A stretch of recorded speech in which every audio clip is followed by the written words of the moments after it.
Bueno, hoy es nuestra última clase. Vamos a continuar con el material que estábamos viendo, que es un material muy importante. Como les comentaba, primero que todo, bueno, les pido de favor que suban sus trabajos. Ya no hay ahora sí más tiempo, necesitan tenerlos todos los trabajos ya en la plataforma para poderlos calificar. Vamos a ver hoy el dolo, vamos a hablar de elementos y de conocimiento, y al término ya de la sesión, les voy a estar mandando el libro que estamos trabajando el día de hoy y la sesión anterior y anterior, pues para que lo tengan ustedes como ya un material de consulta. Vamos a empezar, es mucho el material que tenemos que ver. Bueno, los elementos, recuérdense, en materia penal tenemos que hablar del conocimiento, o sea, nadie puede generar una conducta si no tiene conciencia de ella. Aquí, por ejemplo, nos habla, lo estamos analizando paso por paso, punto por punto, dice, para afirmar que el sujeto obró dolosamente, solo se requiere acreditar que conocía las circunstancias esenciales del hecho al momento de realizar la conducta. ¿Qué quiere decir eso? Que, por ejemplo, en una situación accidental, pues la persona no tiene la intención de dañar a otra. Por ejemplo, una persona que va en un coche y de repente se atraviesa a alguien y lo mata, es un homicidio imprudencial, pues no hay un dolo, pero si yo llego y le causo un daño a una persona intencionalmente, pues yo ya tengo ese conocimiento. Por ejemplo, aquí continúa que el sujeto sabía lo que estaba pasando o sucediendo cuando actuó, por ejemplo, que al momento de disparar la pistola sabía que estaba cargada y que estaba apuntando hacia la persona. Ahí hay una acción y hay una intención. O que al momento de llevarse el coche sabía que no le pertenecía y que el dueño no estaba de acuerdo. Es un robo calificado. Es lógico pensar que el conocimiento es el presupuesto de la intención, toda vez que no se puede creer lo que se conoce, para lo cual se utilizan las facultades intelectuales de dicho razonamiento. El sujeto podrá identificar no solo cuestiones de carácter objetivo, sino también de valoración normativa. Por ejemplo, la pistola, la persona tiene materialidad, mientras que la falta de conocimiento del dueño o la geneidad de las cosas son apreciaciones que requieren de un juicio de valor. Aquí nos enfrentamos a una de las primeras dudas arriba planteadas. ¿Cuál es el grado de conocimiento exigible para el dolo? O sea, ¿qué tanto tengo que saber yo para que realmente yo sea dolosa al momento de yo cometer un ilícito? Aquí nos lo va a explicar.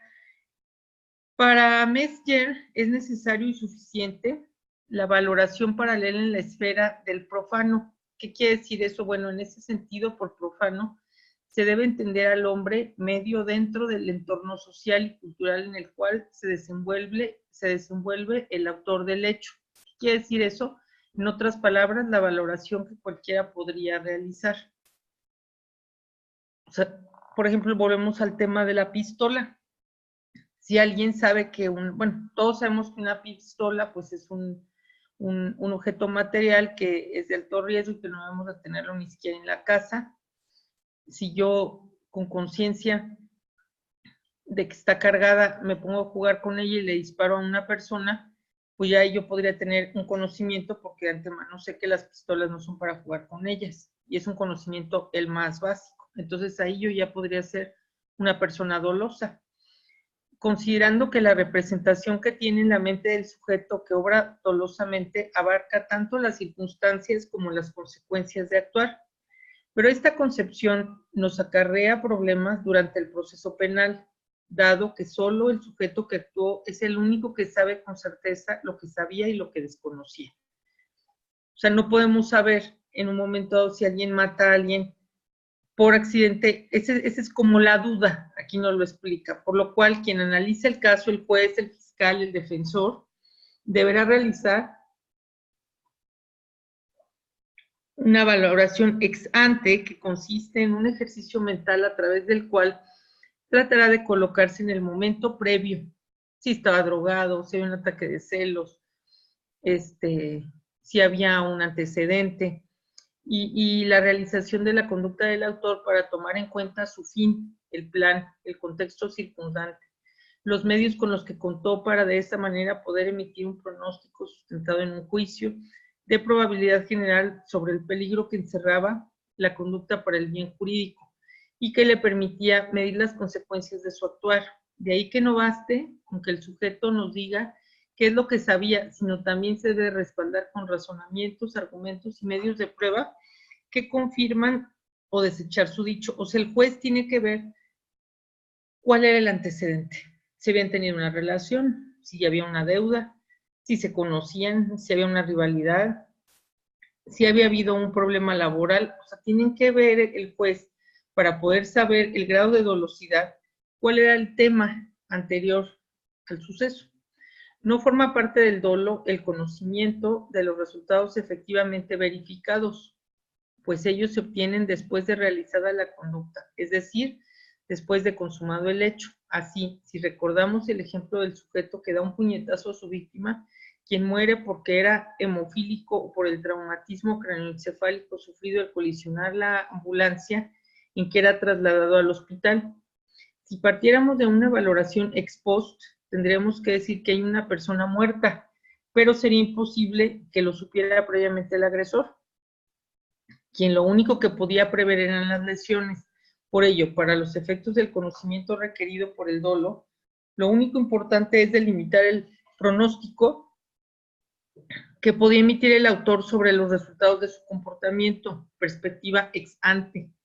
Este ejemplo, fíjense muy bien, el ejemplo nos muestra con meridiana claridad lo que es el analizar el caso con los tres elementos de la conducta típica, pues tenemos una conducta que objetivamente desencadenó el proceso causal que culminó con la muerte, pero que desde el punto de vista normativo solo se le puede imputar las lesiones leves que se confirman con el pronóstico de la perspectiva ex ante, que integra el dolo como elemento subjetivo genérico, la cual nos indica que dar un puñetazo no aparece como peligro para la vida, sino solo como una causa de alteración de la salud. Ahora bien, el conocimiento del sujeto puede recaer sobre circunstancias esenciales o bien accidentales, lo cual es relevante en ambos casos, pero con consecuencias distintas. Como veremos más adelante, el desconocimiento o falsa apreciación, error, de circunstancias esenciales previstas en el tipo tiene como consecuencia la eliminación del dolo y en ocasiones hasta del delito, mismo que mientras los elementos secundarios solo determinan la agravación o la atenuación de la conducta típica, como sucede, por ejemplo, cuando se sabe que está matando a otra persona. Esa es una circunstancia esencial, pero se desconoce que es una ascendiente secundaria, lo cual nos permite adecuar el conocimiento que tiene el sujeto activo por lo descrito en el homicidio, pero nos impide encuadrarlo en el de parricidio, que prevé una pena más elevada. En este sentido, podemos acudir a la siguiente tesis. Y aquí viene una tesis, que ya ustedes lo leerán ahora que más del material, acerca del parricidio. Ahora, aquí viene más análisis sobre ese caso, y nos vamos a ir aquí hasta donde dice en resumen. En resumen, el único conocimiento que se requiere para obrar dolosamente, muy importante esto, es el de la situación en la cual se está actuando y no en conocer la ley.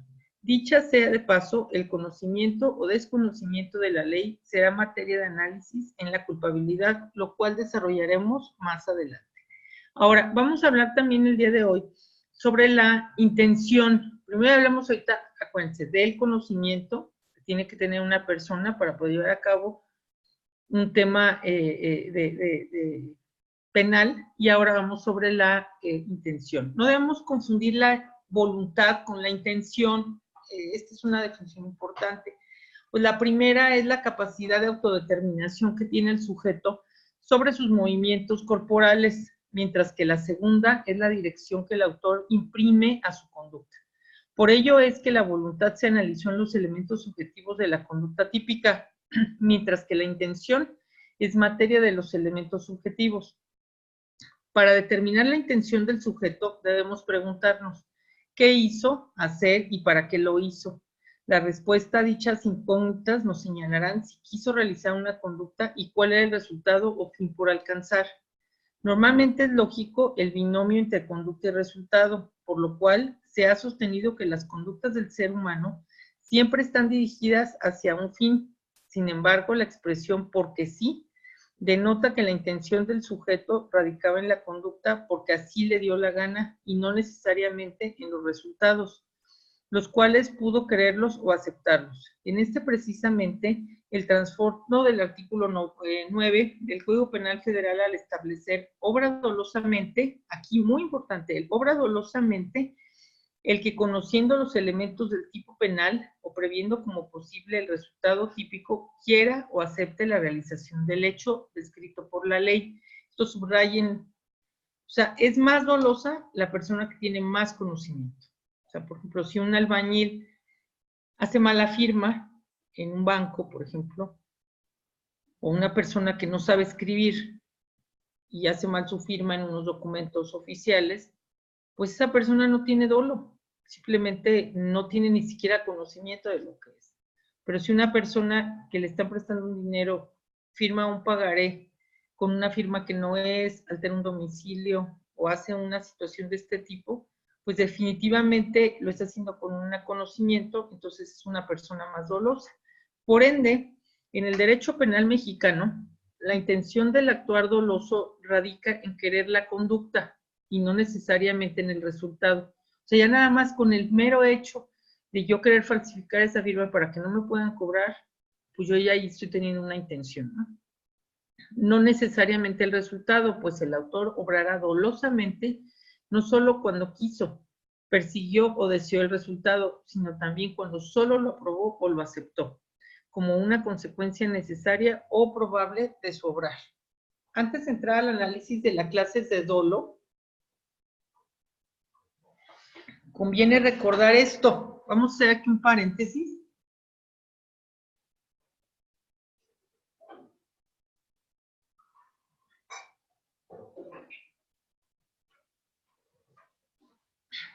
Aquí está. Vamos a hacer un paréntesis. Por lo cual resulta más que necesario esclarecer su significado para estar en condiciones de probarlo. Vamos a hablar de las clases de dolo. La diferencia entre creer y aceptar, como es necesario o muy probable un resultado, nos sirve para clasificar el dolo. Ya sabemos ahorita lo que es el dolo. Puede ser indirecto y eventual, y es muy importante esclarecer esta diferencia para su correcta aplicación en la práctica jurídica. Por lo regular, solo se identifica el dolo directo y poco se conoce del indirecto, aún menos el dolo eventual, siendo condenados por imprudencia o incluso quedando impunes. Vamos a hablar ahorita del dolo directo. El dolo directo, también llamado dolo directo de primer grado, se puede considerar como sinónimo de la intención o el propósito del autor. Así obrará con solo directo quien quiere realizar una conducta con el objetivo de provocar un resultado específico y efectivamente consigue el fin perseguido.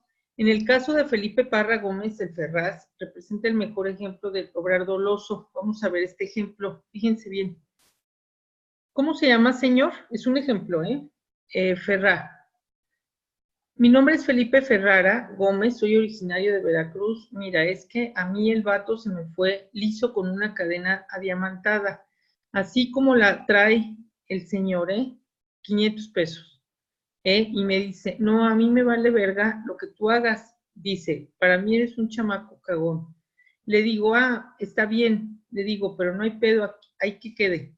Yo le dije a mi madre, a ese vato yo lo voy a machetear, la neta. Y me dijo mi madre, no, no haga así, cálmate, tranquilo, tranquilízate. No, a la verga, me duele la rodilla, loco de a madres. El reportero no se entiende, afirmativo.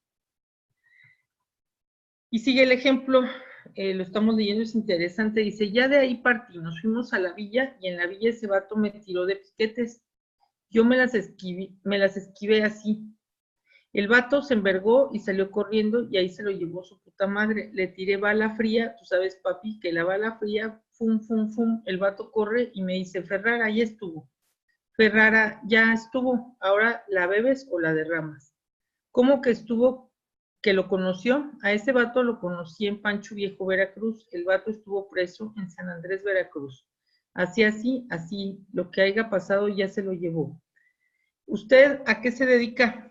Yo soy colador, señor, la verdad, yo soy colador y a mí me achacaron un robo, la verdad. ¿Para qué te miento? ¿De dónde robaron? ya tiene rato, esa es la neta. Ahí me revisaron la computadora, eso ya la pagué, ahorita es todo, eso es esto. Esa parte ahorita, lo que debo es el muchacho ese.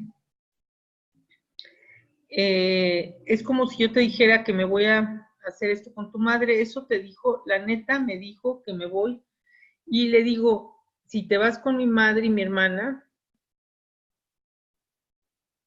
ya estuvo tal, bueno, aquí la declaración, si está muerto, pues lo pago, ya que no la pago, ya que le voy a hacer, dónde voy a correr, a dónde me voy a ir. Son 30 del Águila, tengo 23, 24, para 30 salgo como a los 54, lo pago como se le va a ocurrir a mi mamá. Entonces, fíjense, esa es una declaración llena de groserías, llena de malas palabras, muy, muy burda, pero pues ese sería un ejemplo real de una declaración de una persona que acaba de matar a alguien que ha robado y cómo lo piensa, tiene un dolo. Aquí la singular narración de los hechos realizada por Ferraz es una clara expresión lingüística de las diferencias sociales y culturales que existen en nuestro país. O sea, esa es una forma clara de una persona que a lo mejor puede estar por ser ya procesada, por lo cual será necesario que el jurista identifique exactamente el significado de las palabras empleadas, aunque sean groserías, ustedes como abogados no deben de espantarse, no deben de estar pensando porque les va a llegar a tocar en un momento dado una persona que dé una declaración a base de puros insultos y groserías y sobrenombres. Aquí y el legislador pues tiene que saber a qué se estaba refiriendo. Por ejemplo, en la expresión le tiré bala fría, la cual podría interpretarse como el haber disparado, pero que el lenguaje coloquial de este sector social significa apuñalar, por lo que conforme a las reglas de los artículos 368 y 369 del Código Penal Nacional, se necesitará respaldar esta manifestación con la necropsia, que indique cuál fue el órgano fundamental que fue interesado con el arma punzocortante, así como las pruebas de criminalista que nos muestran la posición víctima, victimario y en general, todas aquellas que nos ayuden a acreditar la coincidencia entre lo confesado y lo sucedido. Por ende, la confesión sobre el conocimiento de las circunstancias y la intención de realizar la conducta para producir el resultado no son suficientes para condenar a una persona a título de dolo, pues será necesario que ello esté respaldado con pruebas que acrediten su postura y que además, dicho sea de paso, que la manifestación se haya realizado frente a un juez y en presencia de su abogado, por lo cual videos como el citado, confesiones ante los agentes apresores, como sucedió en el caso Rubí en Chihuahua, se consideran pruebas ilícitas. Es evidente que raros son los casos en los cuales el sujeto confiesa el delito cometido, pero también lo es que en muchos asuntos no se le ha cuestionado sobre lo que sabía al momento de actuar y sobre la intención que guió su conducta, por lo cual el primer paso a seguir es preguntarle durante la audiencia de juicio oral qué sabía, qué quería, para lo cual sería necesario preguntas directas e indirectas, así como demostrar las circunstancias de tiempo, lugar, modo y ocasión en las cuales actuó el acusado para de esa forma determinar si obró o no obró con dolo. Los criterios anteriores están contemplados en la tesis y aquí viene la tesis. Ok, seguimos. Aquí se me adelantó un poquito, vamos a seguir, y va aquí viene toda la bibliografía, voy a regresar. Está muy claro este material, como les decía, viene todas las citas, ahorita aquí le apreté mal, me voy a regresar un poquito, y ahí vamos en la página casi 90, un poquito más, la computadora es un poquito sensible y bueno, vamos a llegar a la página 90, como 95, digamos, se me faltan algunas. En este paréntesis les digo, por favor, suban sus trabajos.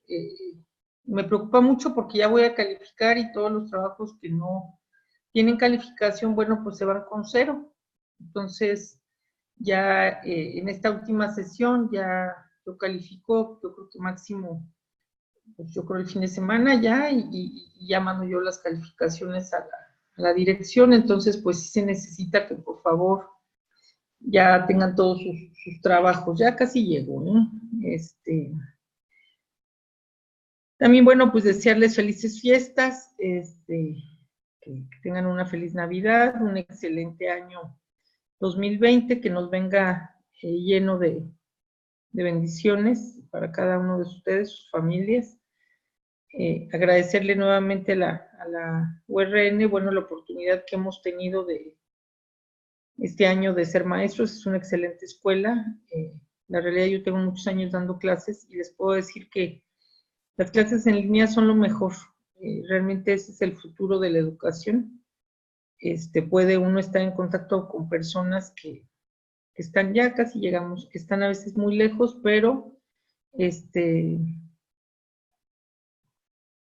tener ese contacto con maestros, con compañeros, pues no sé, yo creo que es algo muy, muy interesante el hecho de que podamos tener esta clase. Miren, aquí estamos en...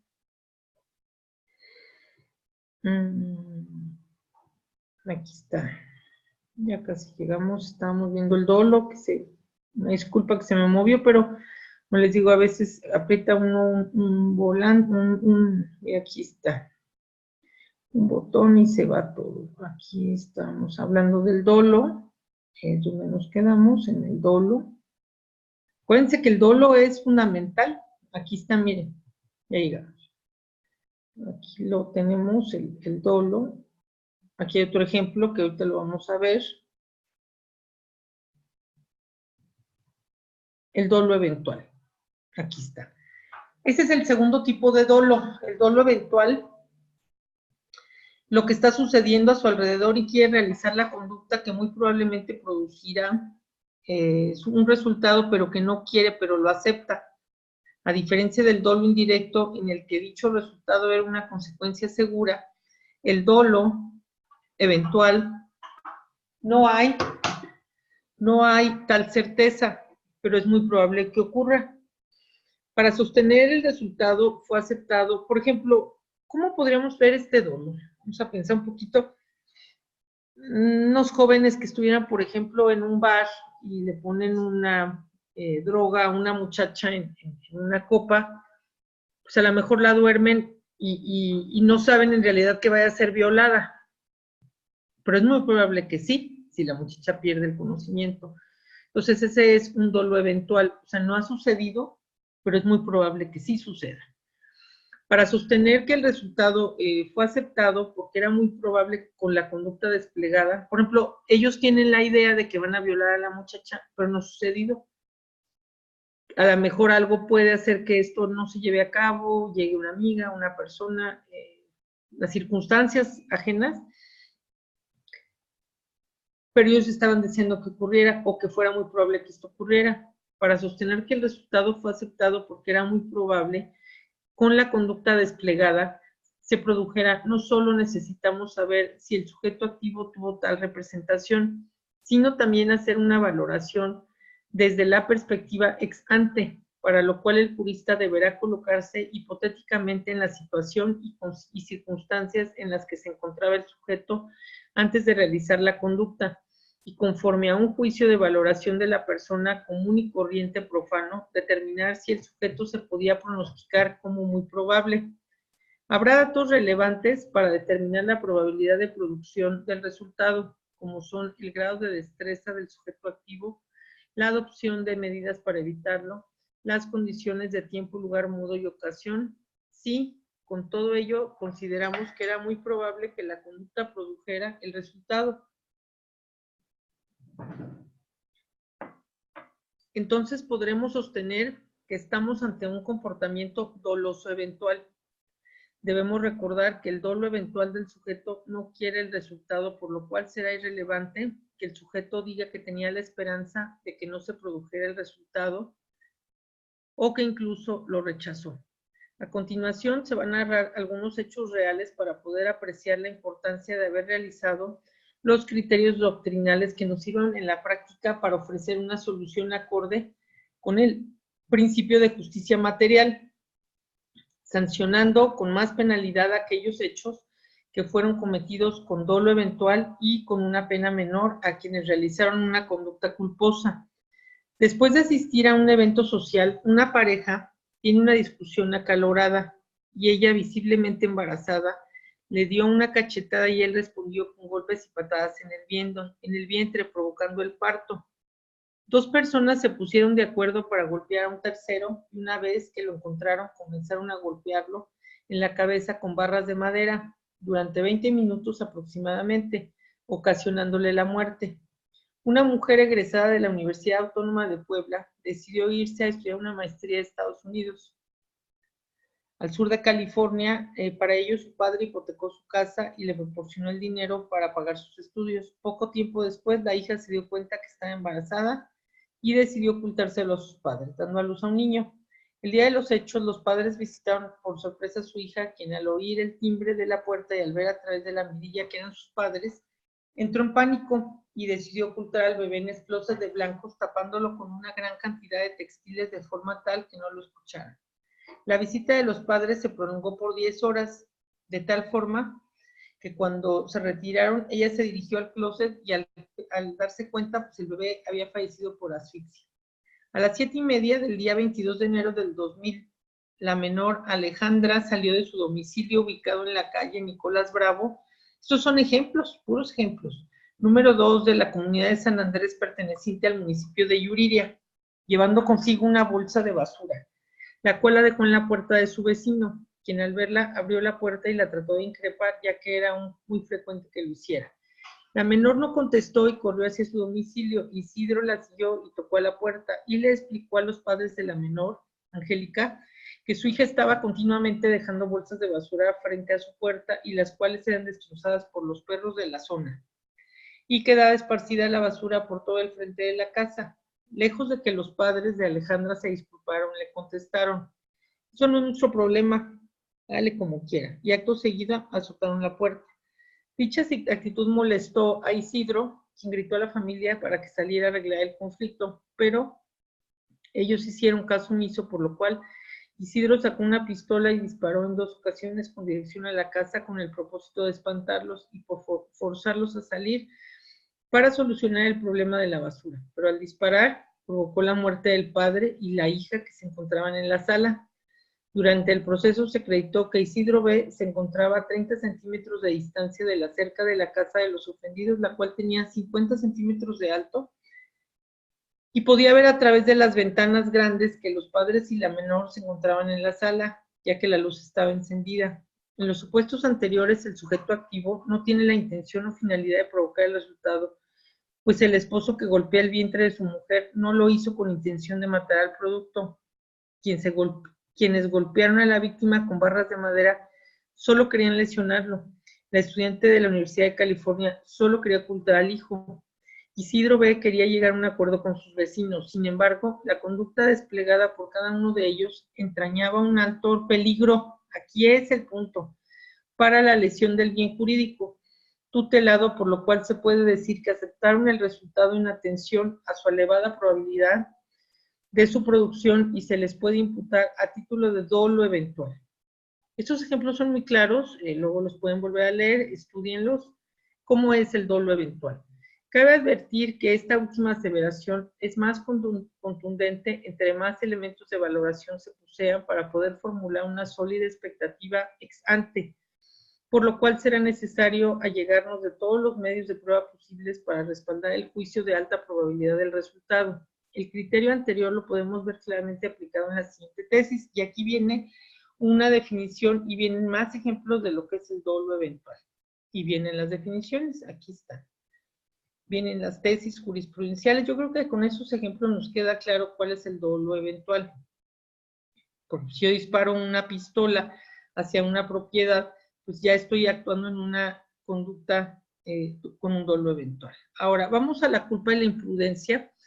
De acuerdo con el artículo 9 del Código Penal Federal, obra culposamente el que produce el resultado típico, que no previó, siendo posible, previsible o previó, confiado en que no se produciría en virtud de la violación a un deber de cuidado, que debía y podía observar según las circunstancias y las condiciones personales.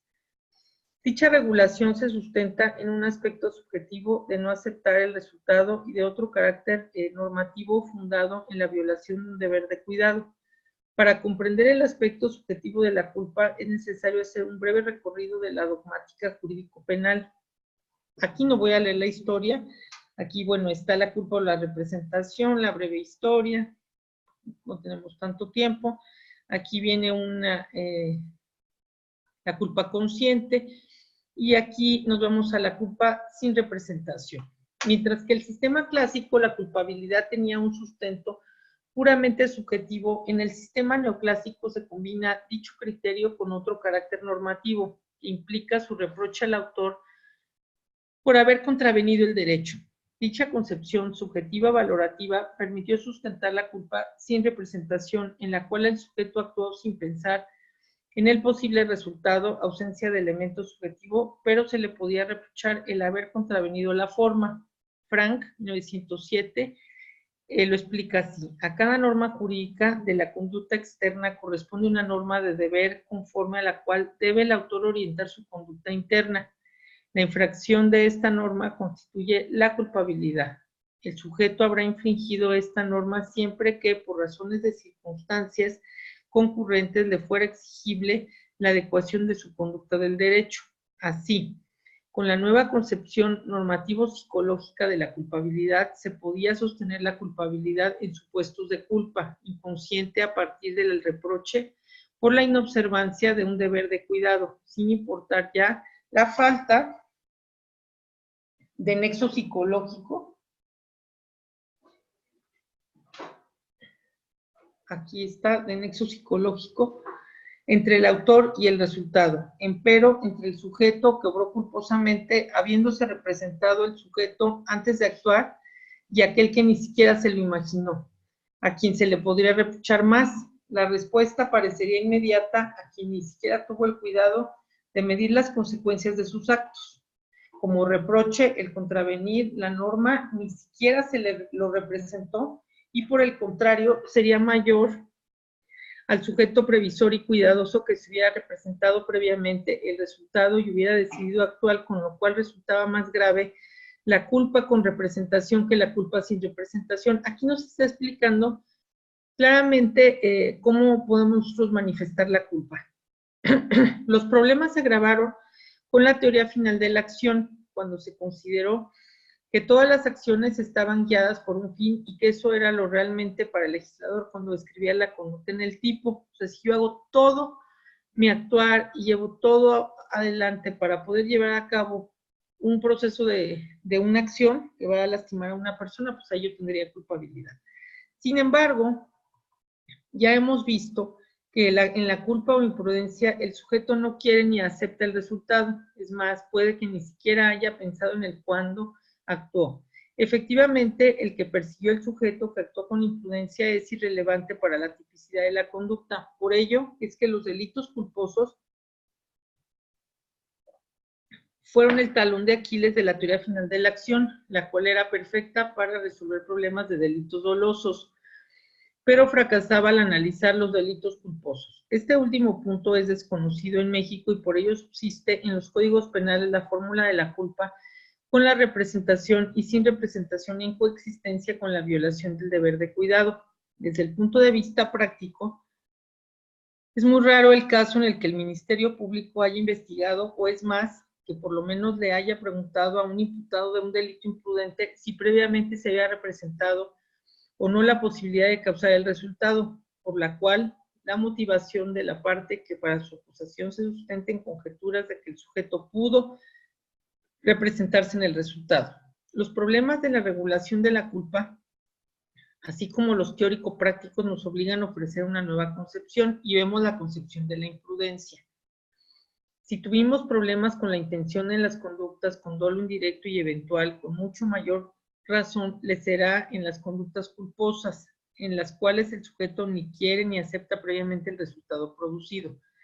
Sin embargo, si retomamos nuestra concepción de los tres elementos interactuantes de la conducta típica, podremos encontrar una mejor solución desde el punto de vista objetivo y tenemos una conducta, acción u omisión con un resultado que desde el punto de vista normativo se le puede atribuir al sujeto por la violación de un deber de cuidado, a pesar de que éste, desde el punto de vista subjetivo, no quiso ni aceptó la lesión del bien jurídico, por lo cual podemos sostener que obró con imprudencia y con ello podemos encuadrar fácilmente la conducta con el tipo que le corresponde. La concepción de la culpa aquí planteada se apoya más en la valoración normativa de los hechos que el aspecto subjetivo, pero no excluye ninguno de los dos aspectos, porque como hemos dicho, los tres elementos de la conducta típica son indispensables para realizar un certero juicio de tipicidad.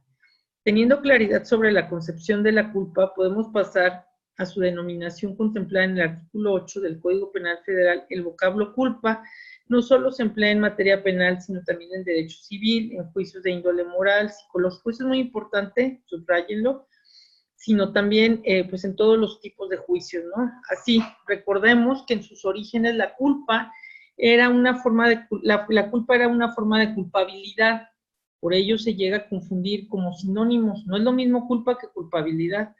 Así la equivocación o la equivocidad del vocablo culpa hace necesaria su sustitución por la de imprudencia, la cual refleja con mayor precisión su contenido basado en la infracción de un deber de cuidado previsto en la norma jurídica. Hay que enfatizar que no basta con una simple falta de negligencia en el actuar del autor para sustentar la imprudencia, sino que es indispensable establecer cuál fue el deber cuidado violado, es decir, será necesario señalar los artículos del ordenamiento legal que obligaba al sujeto a actuar de determinada manera y que desobedeció. Así se determine la responsabilidad del sujeto que acusa y además cuando se condena por un delito imprudente será indispensable citar toda claridad los artículos de las leyes, reglamentos violados. No podemos nosotros culpar a alguien si no, ya lo hemos estado viendo a lo largo del curso, pues sabemos cuáles son los artículos que fueron violados. Aquí no lo dicen, miren, el fundamento, no todos los delitos aceptan su comisión imprudente, solo los contemplados en los párrafos segundo. Aquí viene, miren, las sanciones por delitos culposos solo se impondrán en relación con los delitos previstos en estos artículos, 150, 167. Y aquí vienen las fracciones. Esto no lo voy a leer, bueno, viene cómo viene la fundamentación de los artículos, aquí viene toda la explicación. La concurrencia de las imprudencias también explicado aquí. ¿Está? La graduación de la pena y los medios alternativos de solución. Eso sí lo vamos a ver ahorita. Dice, la conducta típica por imprudencia solo podrá alcanzar la pena de hasta una cuarta parte de aquella prevista por la conducta dolosa. Así lo dispone el artículo 60 del Código Penal Federal. Y luego aquí, bueno, viene la explicación. En dicho rango, la pena se graduará en atención a las circunstancias de tiempo, modo y ocasión del hecho, además de las circunstancias personales del autor. En este sentido, podemos citar el siguiente criterio jurisprudencial. Aquí vienen todos estos, los amparos, todos los amparos que están hablando de esa materia. Aquí está. Y llegamos aquí a las causas de atipicidad. Ok, déjenme tomarme un vaso con agua un momento, por favor, para ver las causas de atipicidad.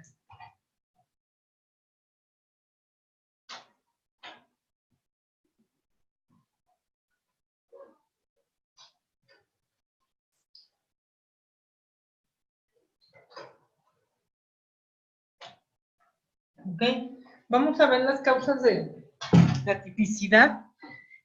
Nos dice, implican que la conducta no es típica y por lo tanto es lícita. Es lícita. Perdón, otra vez lo voy a retomar, dice. Las causas de atipicidad implican que la conducta no es típica, o sea, no está en el Código Penal como un delito. Por lo tanto, es lícita. En ese sentido, no se debe de confundir las causas de atipicidad con las causas de justificación, porque las primeras excluyen la prohibición debido a que falta alguno de los tres elementos de la conducta típica, objetivo, normativo, subjetivo, el paso de las segundas, la conducta sigue siendo prohibida en general, pero las especiales circunstancias que concurren en el hecho ilícito dan lugar a su justificación. Debemos recordar que solo después de analizar los 3 elementos de la conducta típica podremos determinar su atipicidad, pues la valoración de solo 1 o 2 elementos podrían llevarnos a juicios equivocados de exclusión de la prohibición, aunque todo pareciera indicar que la tipicidad de la conducta no solo se puede fundamentar en el artículo 2, en la fracción 2 del artículo 15 del Código Penal Federal, nosotros consideraremos que hay varias fracciones que generan dicha tipicidad y en consecuencia la exclusión del delito a saber.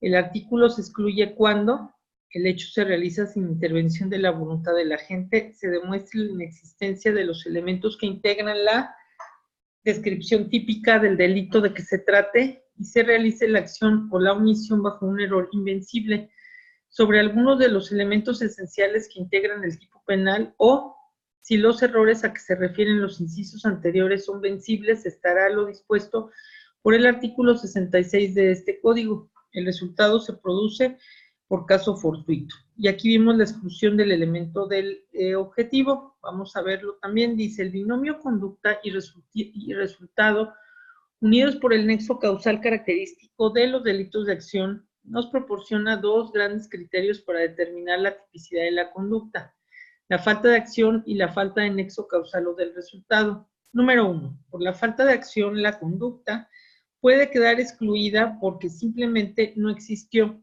o porque es anulada por ser involuntaria. Estaríamos en la primera hipótesis, por ejemplo, cuando no fue el sujeto activo quien causó el resultado, sino un tercero con el cual ni siquiera participó, no lo conocía, no cooperó para su comisión. Esta afirmación será válida para las conductas de acción, pero no en las de omisión. Por ejemplo, cuando tú dejas morir a alguien por una omisión, ya que el nexo causal será sustituido por el nexo de imputación normativa a que anteriormente ya hicimos alusión. También quedará anulado el objetivo de la conducta típica cuando hay ausencia de voluntad, es decir, cuando el sujeto activo no tenía el dominio físico de su cuerpo, cuando estaba drogado, estaba dormido, estaba secuestrado, es decir, cuando el sujeto activo no tenía el dominio de su cuerpo físico. Este supuesto es el contenido en la fracción primera del artículo 15 del Código Penal Federal.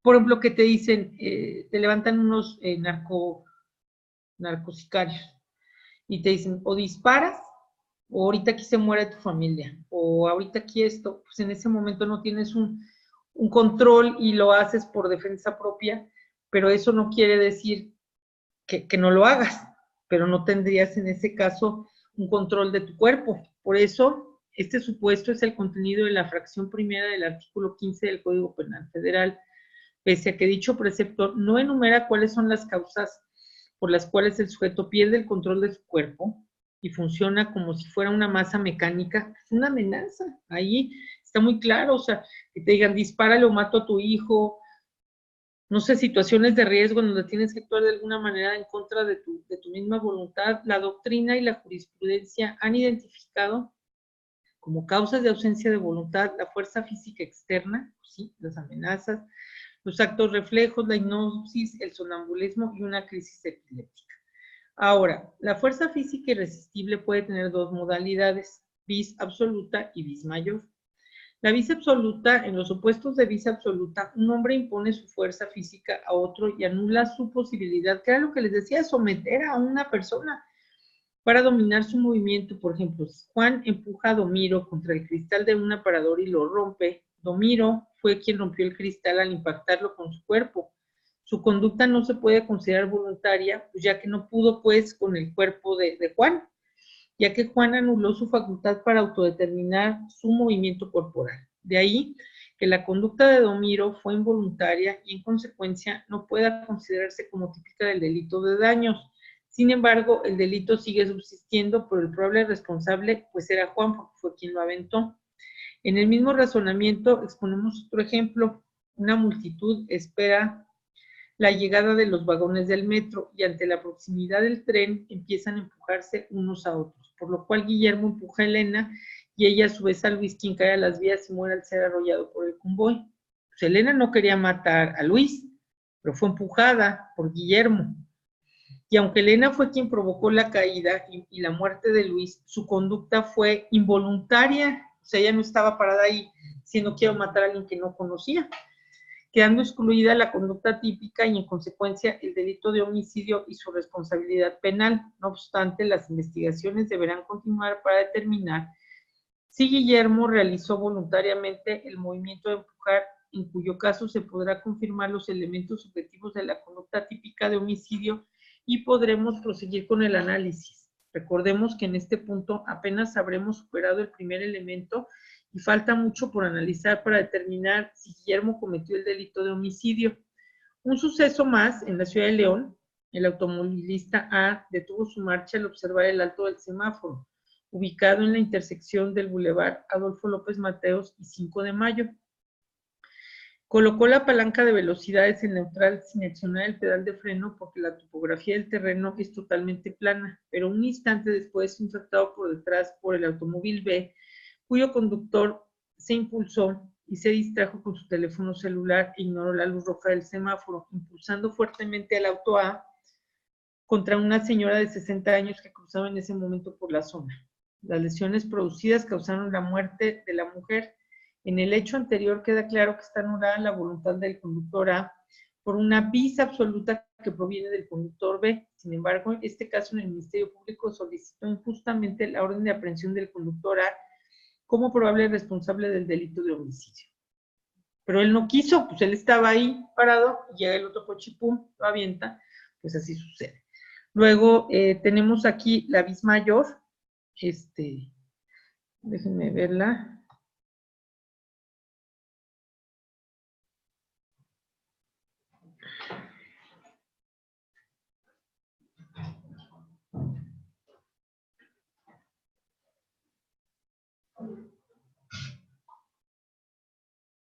Choco.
No, Choco, no.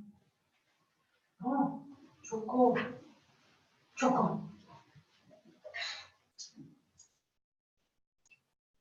No, fuera, fuera. No, eso puedo hacer.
No.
Ok, entonces seguimos. El bis mayor, estamos en presencia de una fuerza irresistible de bis mayor cuando el movimiento del hombre está determinado por la fuerza física irresistible proveniente de la naturaleza, por ejemplo, un ciclón tropical, un terremoto, un avión, etcétera.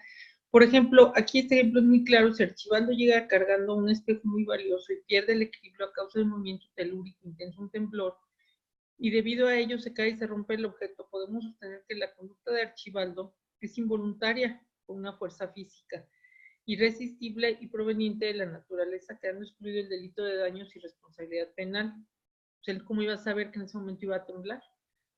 Un suceso real de bis mayor en el tramo carretero denominado Tenango de Doria en Bartolo Tutotepec. José condució un vehículo Jetta a 60 kilómetros por hora. Llovió con gran intensidad y existía poca visibilidad por la neblina. De pronto se desgajó parte del cerro e impactó la parte derecha del vehículo, proyectándolo contra Conchita N., quien iba caminando en la orilla de la carretera.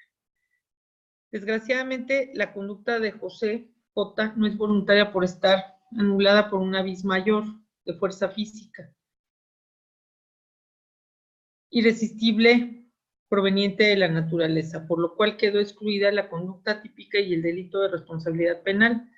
Otro caso, aproximadamente a las 7 horas del 23 de enero del 2003, Juan L. condució un Volkswagen Sedán a 30 kilómetros por hora sobre la calle México de la ciudad de Dolores Hidalgo, cuando sobrevino un sismo que le hizo perder el control, impactándose sobre una camioneta Ford Escape 2003, causándole daños en el costado izquierdo.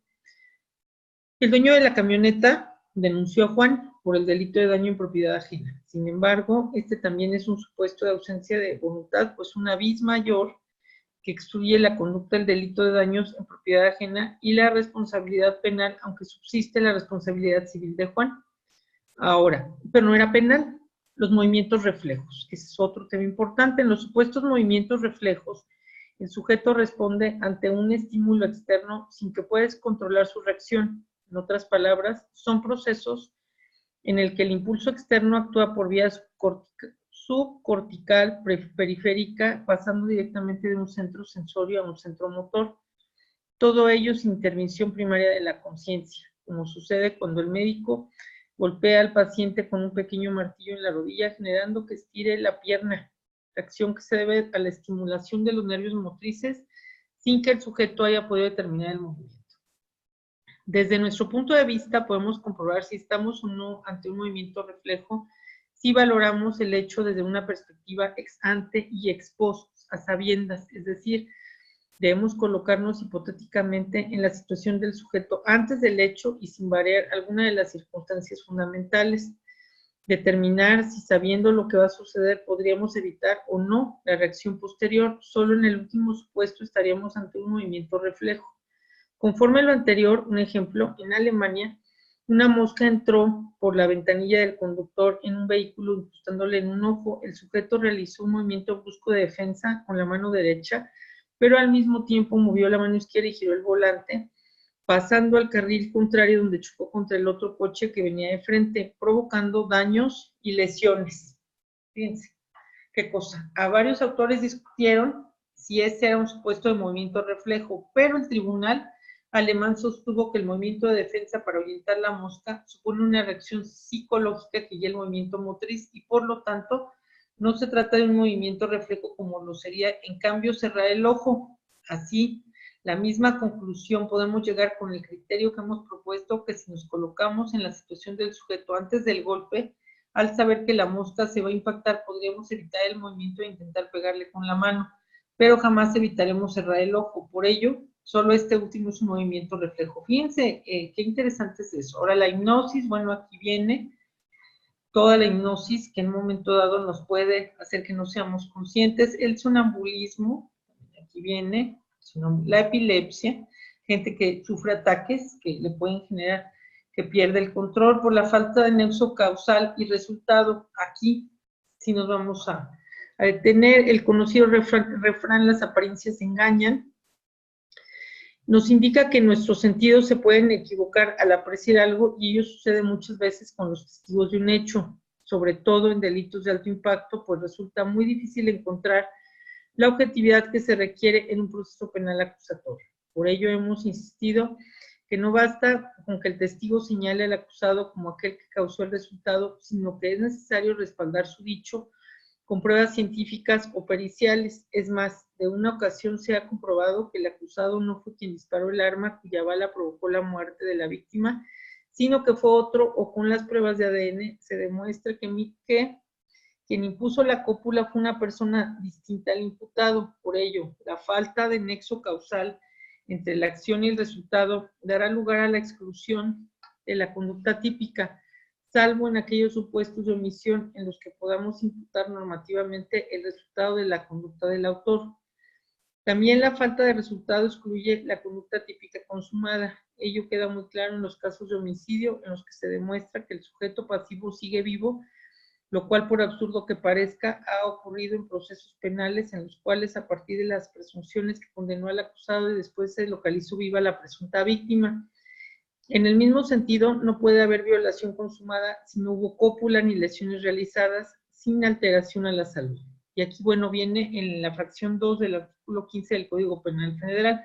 Ahora, vamos a hablar de la exclusión del elemento normativo. La tipicidad por falta de elementos normativos se puede derivar de la ausencia del elemento normativo cultural requerido por el tipo a efecto. Recordemos que no puede configurarse la conducta típica de corrupción de personas menores de 18 años cuando la imagen difundida no es considerada pornográfica. Fíjense, esto es bien interesante. Por ejemplo, si una persona sube una foto de un menor de edad, pero la imagen no es considerada pornográfica, que no se integra la conducta típica del hostigamiento sexual cuando las manifestaciones del sujeto activo no se puede considerar como un asedio. Asimismo, la falta del elemento normativo jurídico expresó, como la ausencia de ajeneidad de la cosa, excluirá la conducta típica de robo que ocurre, por ejemplo, cuando se llevó el auto que acaba de comprar. Tampoco el incremento patrimonial inexplicable de un particular se podrá encuadrar en el tipo de enriquecimiento ilícito, dado que la falta de calidad del servidor público.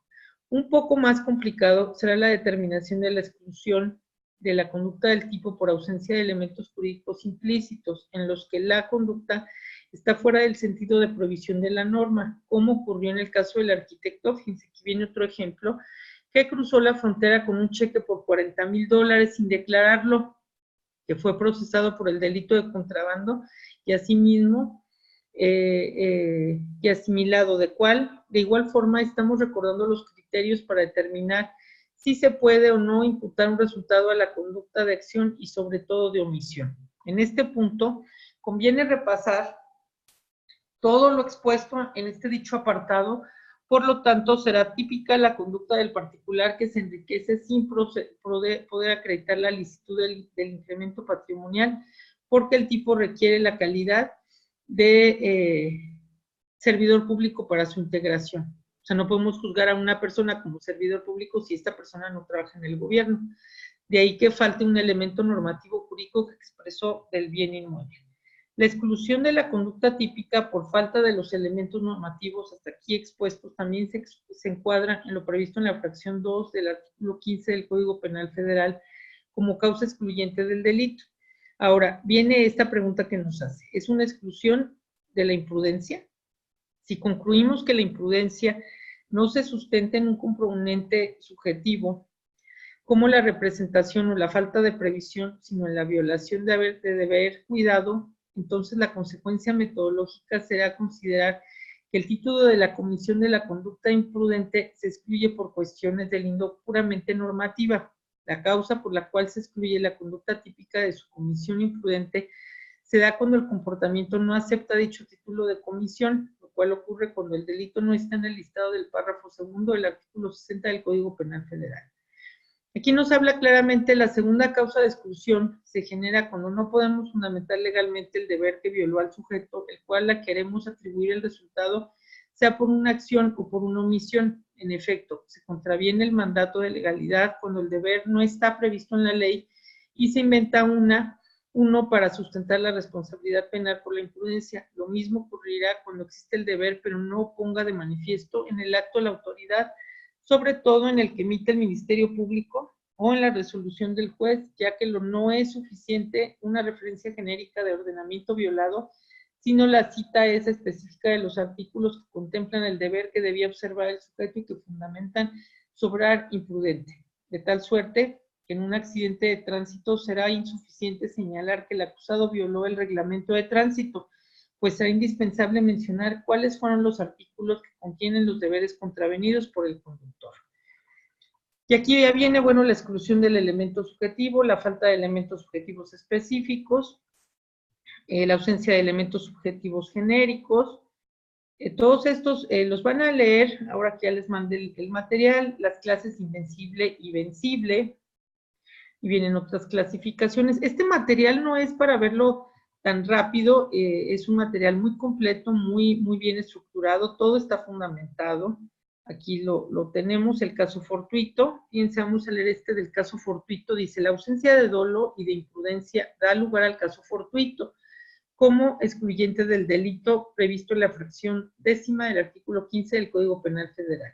Sin embargo, la ubicación en la que se encuentra prevista el excluyente es una reminiscencia de las teorías que ubicaron el dolo y la culpa en la culpabilidad, lo cual estamos rechazando al colocar elementos subjetivos genéricos en la conducta típica, lo que implica desechar el dolo de los supuestos del error del tipo invencible y vencible, así como la imprudencia, la culpa cuando el tipo no era admitible de dicho título de la comisión, no se le puede atribuir el resultado de la conducta por falta de fundamento jurídico. Para sustentar el deber legal del actuar o la conducta sale del radio de la prohibición de la norma.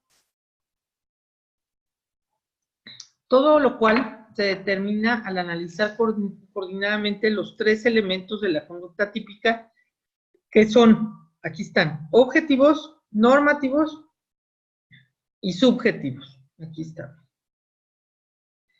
Luego aquí viene, bueno, todo el capítulo de la antijuricidad, que es lo que está contra la ley. Aquí viene explicado todos los aspectos, el aspecto formal, el aspecto, los efectos. Y aquí están las causas de justificación, bueno, el consentimiento, también lo pueden estudiar. Me interesa mucho que cuando ya estén ustedes litigando y estén ustedes viendo procesos reales, finales, pues pueden consultar ese material si les están hablando, por ejemplo, de algo que es la tipicidad y todo. Pues aquí vienen los artículos, vienen las definiciones, vienen las explicaciones, aquí está todo, viene fundamentado, vienen más temas de dónde pueden ustedes complementarlo, la legítima defensa. Ese es súper importante, la legítima defensa está reconocida en la fracción 4ª del artículo 15 del Código Penal Federal. Y fíjense, dice artículo 15. El delito se excluye cuando se repele una agresión real, actual o inminente y sin derecho en protección de bienes jurídicos propios o ajenos, siempre que exista la necesidad de la defensa y la racionalidad de los medios empleados, y no mediante provocación dolosa, suficiente e inmediata por parte del agredido o de la persona a quien se defiende. Por ejemplo, si está uno dormido en su casa y a las 3 de la mañana entra una persona para robarte y tú le disparas o lo atacas, le pegas, lo vienes por la escalera, pues es defensa propia. Es defensa propia y eso pues es lo único que podemos nosotros entender, ¿no? Bueno, aquí seguimos. Los elementos, aquí están, repeler, aquí lo tenemos, Es muchísimo material, no lo podríamos acabar ahorita, bueno, en toda la clase. Como les digo, esto es un material de análisis a largo plazo, ténganlo en su escritorio, en su computadora, lo pueden imprimir, miren, por ejemplo, aquí el artículo se excluye cuando, y viene cuando se excluye de un delito, etcétera, ¿no? Ya no lo voy a seguir pasando aquí como, pues, consideraciones finales, muchachos, pues les doy las gracias. Espero que este material, que es muy interesante, muy completo, les sirva mucho. Yo les pido de favor que manden los trabajos. Nuevamente se los digo, no hablo de alguien en específico, hablo en la generalidad. Cada quien sabe qué trabajos les falta. Cualquier cosa, pues quedo a sus órdenes y pues que tengan un excelente día.